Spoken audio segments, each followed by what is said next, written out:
대림절 네 번째 주일인데요. 인생은 우리 모래시계와 같지 않을까? 언젠가 모래가 다 떨어지면 끝이 나는. 1월이 있으면 12월이 있고 봄이 있으면 겨울이 있는 거죠. 그래서 뭐 시작이 있으면 언제나 끝이 있게 마련이라고 볼 수 있습니다. 중요한 건 그렇게 언젠가 끝나버릴 우리의 인생을 허비하지 말아야 되겠다는 겁니다. 그렇죠? 끝이 많이 앞에 보이는데 인생을 허비한다는 건 이게 얼마나 허무한 일이 되겠습니까? 마냥 젊다고 생각했던 저도 어느새 60대 중반이 넘어가고 있어요. 그러면서 이제 저도 죄송합니다. 우리 어른들 계신데 김 장로님 죄송합니다. 저 끝에 저도 끝이 보이는 거예요. 나도 인생의 절반 이상을 살아왔구나.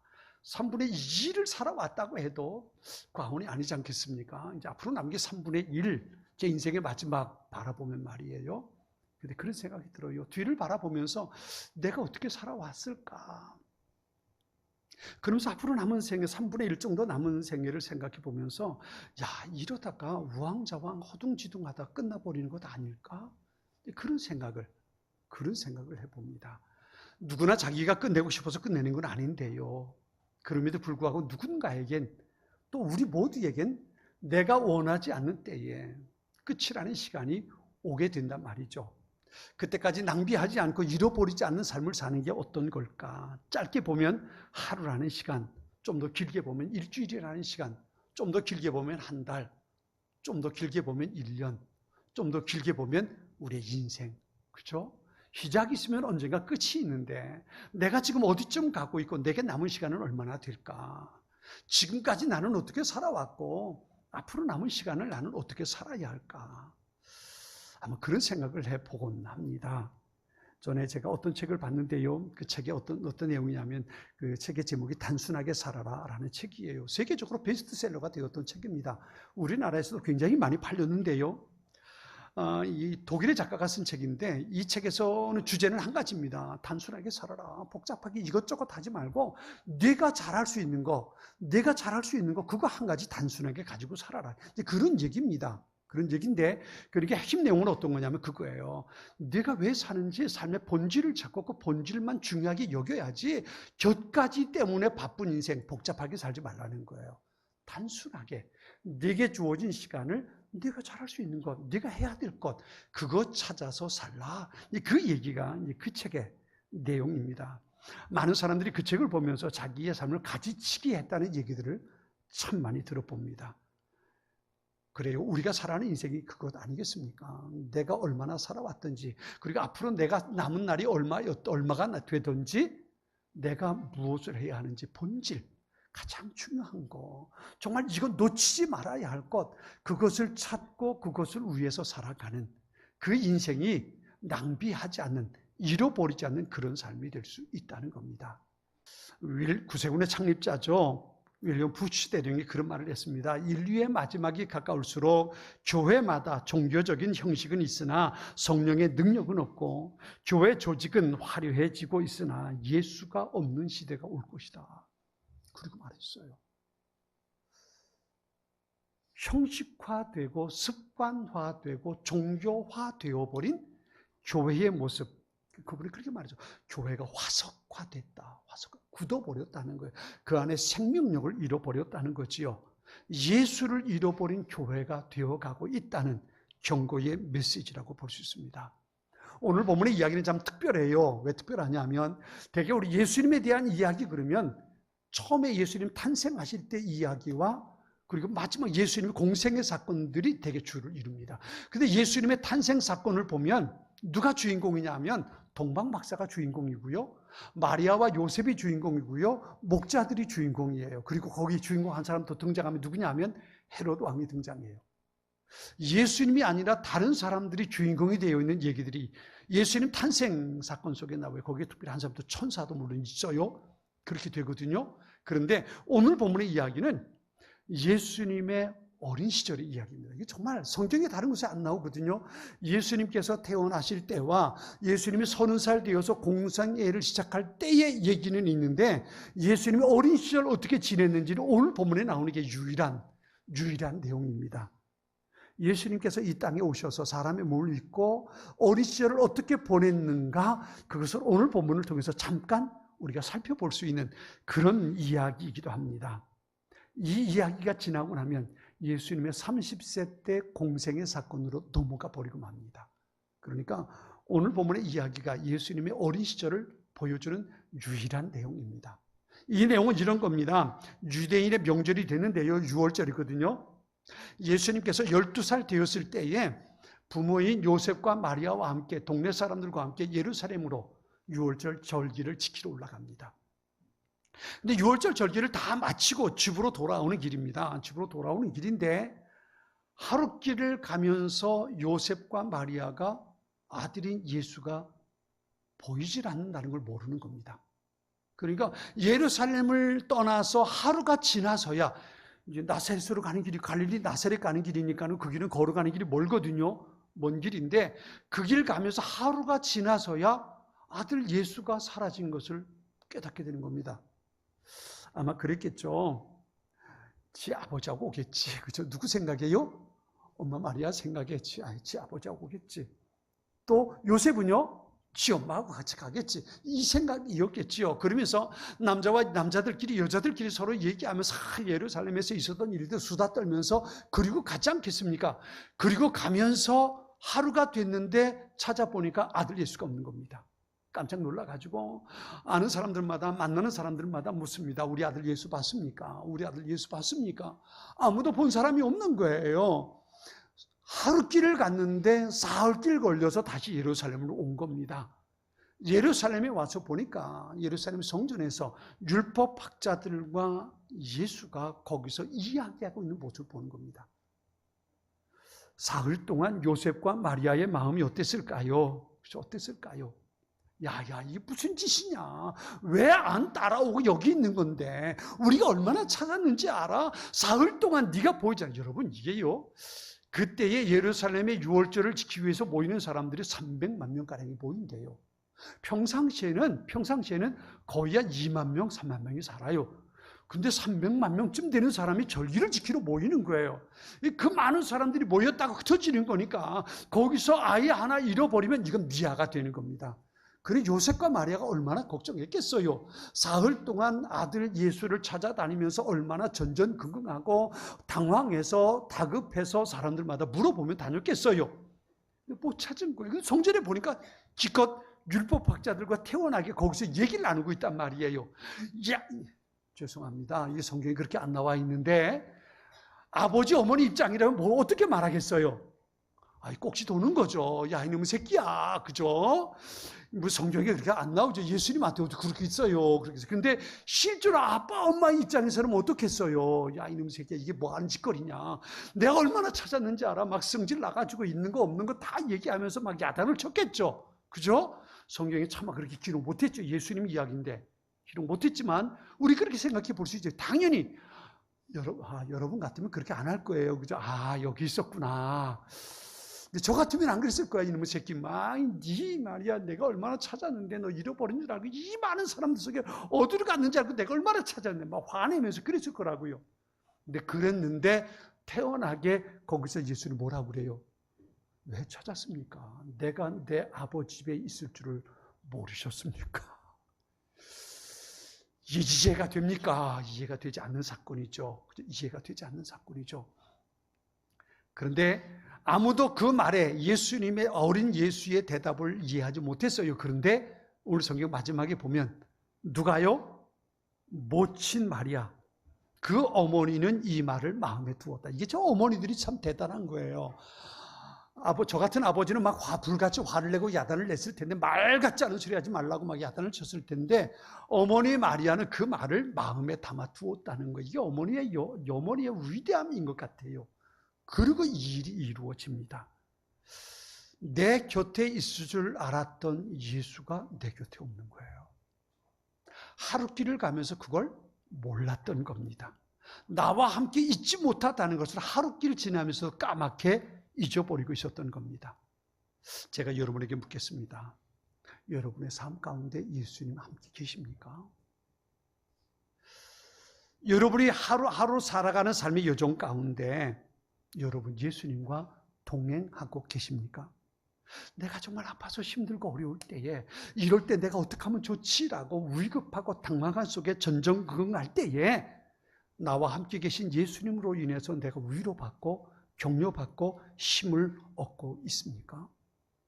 내가 하나님 앞에 내 마음속에 있는 것을 드러내고 하나님 앞에 간절한 마음으로 기도할 때에 그 기도를 들으시는 주님께서 내게 주신 위로, 격려, 기도의 응답의 메시지를 여러분 듣고 살고 있습니까?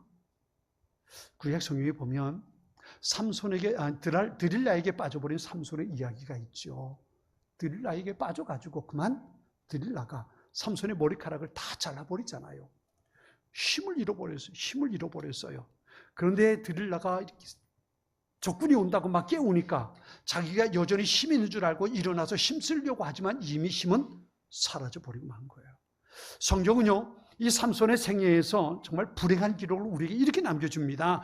여호와께서 이미 자기를 떠난 줄 깨닫지 못하더라. 우리의 삶이 그러면 안 되지 않습니까? 여호와께서 이미 나를 떠나셨는데, 성령께서 나와 함께 계시지 않는데, 예수님이 나와 함께 계시지 않는데 이걸 알지 못한다면 우리는 얼마나 불행할까요? 얼마나 불행할까요? 마리아와 요셉은 예수를 잃어버렸고 삼손은 성령의 능력을 잃어버리고 만 겁니다.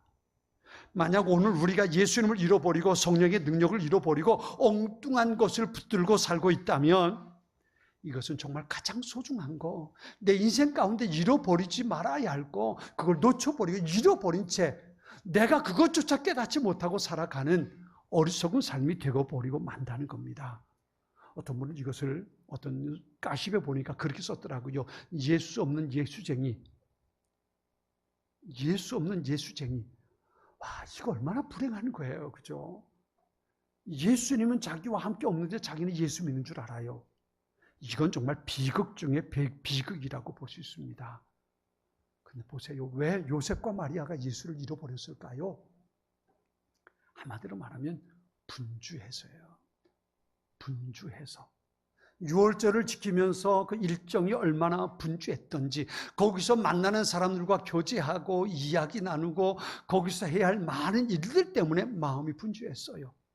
끝나고 나서 돌아오는 길에도 335 짝을 지어서 같이 얘기하고 가면서 예루살렘에서 유월절을 지키면서 이런 일이 있었는데 제사장이 랍비가 이런 말을 했는데 너는 어떻게 생각하니? 와, 누구 보니까 어떤 옷을 입고 왔더라. 누구 보니까 어떻게 하고 왔더라. 오래간만에 누구 만났는데 와, 그랬더라. 유월절 절기를 지키면서 있었던 얘기들을 남자는 남자끼리 여자는 여자끼리 집으로 돌아가면서 함께 그 얘기하면서 가는 거예요. 그러다 보니까 아들 예수가 곁에 있는 것을 잃어버리고 만 거예요. 요셉은 그랬겠죠. 지 엄마 치마꼬리 붙잡고 가겠지. 그 마리아는 그랬겠죠. 지 아버지 손 붙잡고 가겠지. 그러면서 수다 떨고 얘기하면서 가느라 하루길 가면서도 그걸 몰랐다는 겁니다.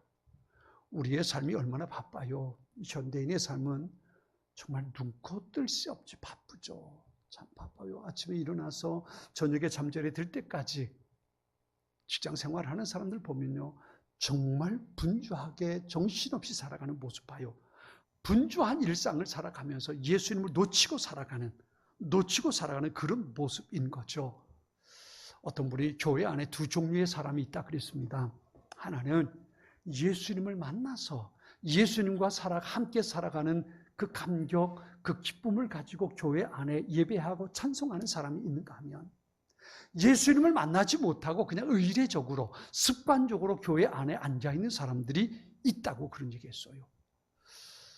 그 말을 보면서 우리 교회 식구들은 여기에 하나도 해당되지 않았으면 좋겠다, 그런 바람이 있어요.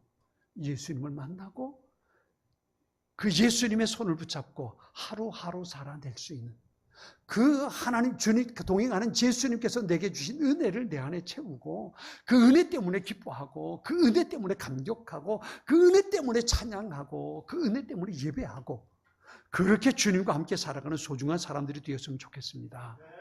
이 하덕규 씨가 만든 노래죠. 조성모 씨가 부른 노래인데요. 가시나무 새라는 노래가 있잖아요. 그 노래 가사가 이런 거, 1절은 이런 가사였죠. 이 노래 복음성가는 아니지만 제가 참 좋아합니다. 언젠가 제가 한번 불러드릴 때가 있을지 모르겠는데 참 이 노래 제가 좋아합니다. 사실 내용은 복음성가입니다. 내용은 복음성가인데 대중가요처럼 불러버렸으니까 그렇게 돼버렸는데 이런 겁니다. 하덕규 씨가요, 예수님을 만나고 난 후에 만든 노래가 이 노래입니다. 이 노래요. 이렇게 되어 있습니다. 내 속엔 내가 너무도 많아 당신의 쉴 곳 없네. 내 속엔 헛된 바람들로 당신의 편할 곳 없네. 내 속엔 내가 어쩔 수 없는 어둠 당신의 쉴 자리를 뺏고, 내 속엔 내가 이길 수 없는 슬픔 무성한 가시나무 숲 같네. 바람만 불면 그 메마른 가지 서로 부대끼며 울어대고, 쉴 곳 찾아 지쳐 날아온 어린 새들도 가시에 찔려 날아가고, 바람만 불면 외롭고 또 괴로워 슬픈 노래 부르던 날이 많았는데 내 속엔 내가 너무도 많아 당신의 쉴 곳 없네. 이런 노래.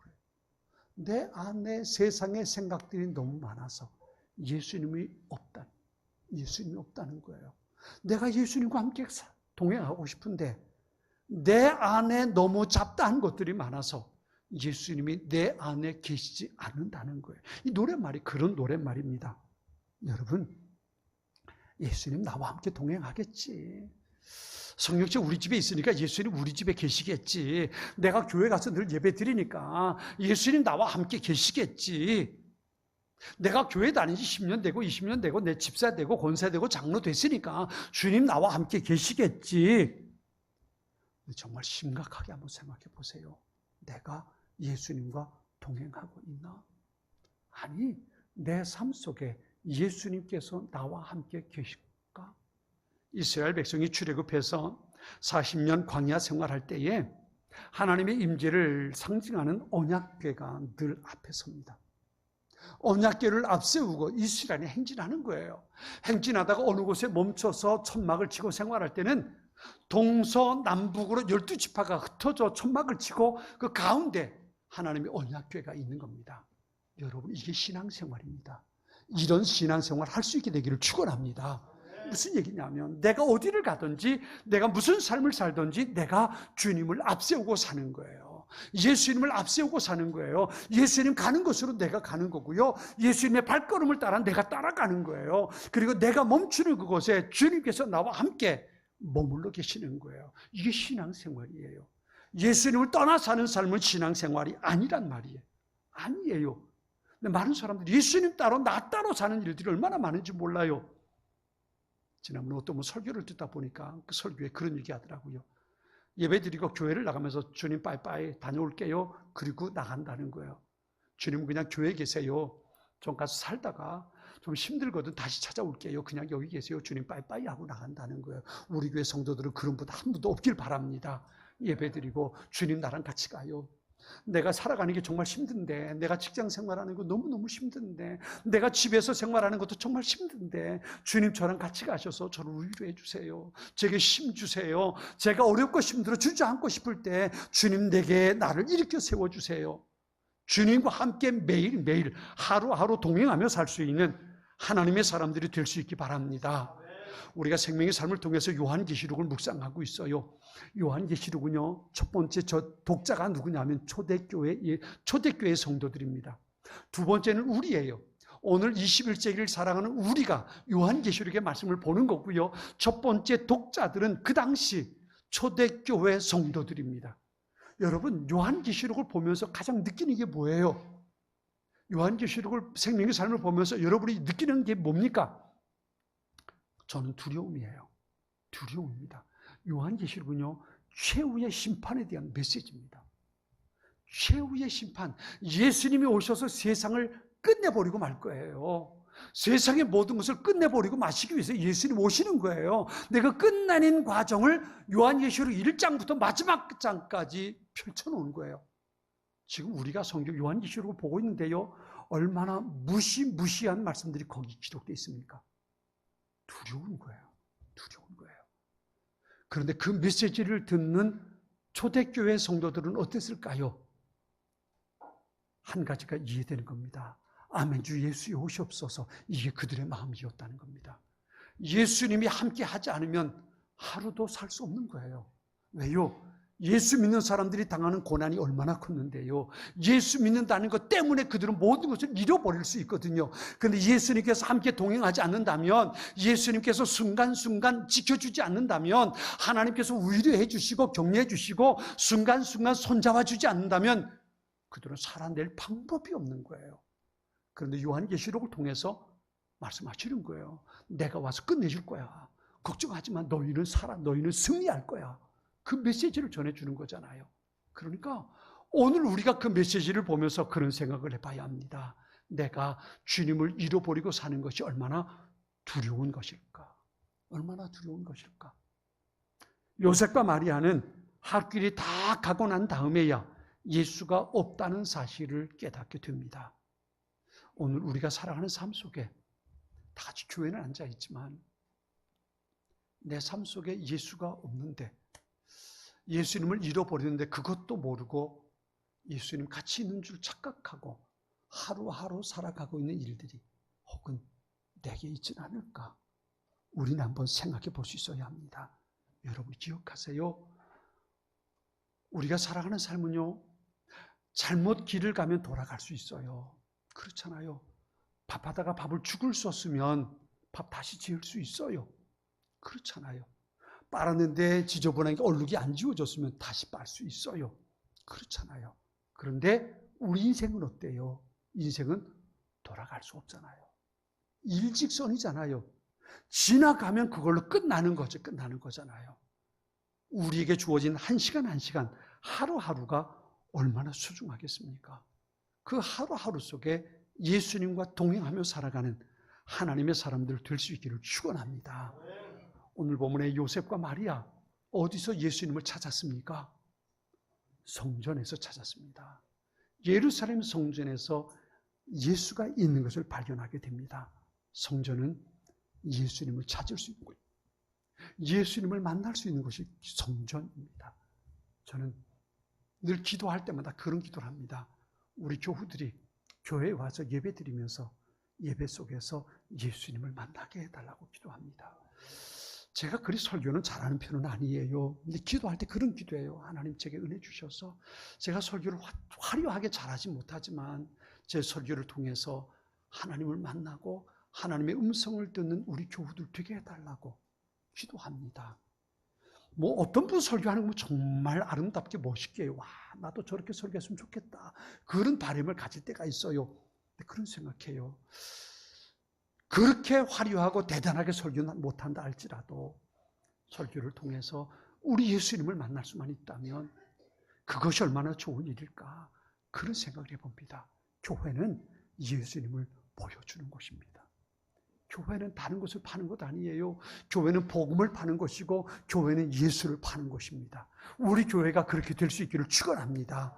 우리 교회 와보세요. 우리 교회 오면 예수님 만날 수 있어요. 우리 교회 예배 참석해 보세요. 우리의 찬양 가운데 예수님 같이 계셔요. 우리 교회 와보셔요. 우리 교회 성도들을 만나면 성도들을 통해서 예수님의 사랑이 얼마나 뜨거운지 알 수 있어요. 그렇죠? 그렇게 얘기해 줄 수 있는 그런 교회가 되었으면 참 좋겠어요. 다른 거 다 보여주지 않아도 이것 하는 것만 보여줘도 다른 교회처럼 거대한 예배당 건물이 있고 화려한 장식은 없을지라도 말이지요. 우리 교회 오면 예수님의 음성을 들을 수 있고 우리 교회 오면 예수님 닮은 성도들을 만날 수 있고 우리 교회 오면 예수님의 마음을 가지고 있는 권사님 만날 수 있고 우리 교회 오면 예수님처럼 살아가는 장로님 만날 수 있고 우리 교회 오면 예수님 함께 계시는 예배 경험할 수 있다면 그것보다 더 큰 복은 없을 거란 말이에요. 우리 교회가 그런 교회 될 수 있기를 축원합니다. 하나님께서 원하시는 것이 바로 그겁니다. 예수님을 만나고 예수님과 함께 살아가는 것. 예수님과 늘 동행하면서 주님께서 주신 은혜 가지고 하루하루 살아내는 것. 그것이 바로 우리가 가지고 살아야 할 가장 정말 잃어버리지 말아야 할 가장 소중한 것이 되는 겁니다. 이 소중한 것 마음에 품고 행여나 예수님을 잃어버리지 않고 마지막 순간까지 그 주님의 손을 붙잡고 동행할 수 있는 하나님의 사람들, 우리 모든 성도들 될 수 있기를 주님의 이름으로 축원합니다.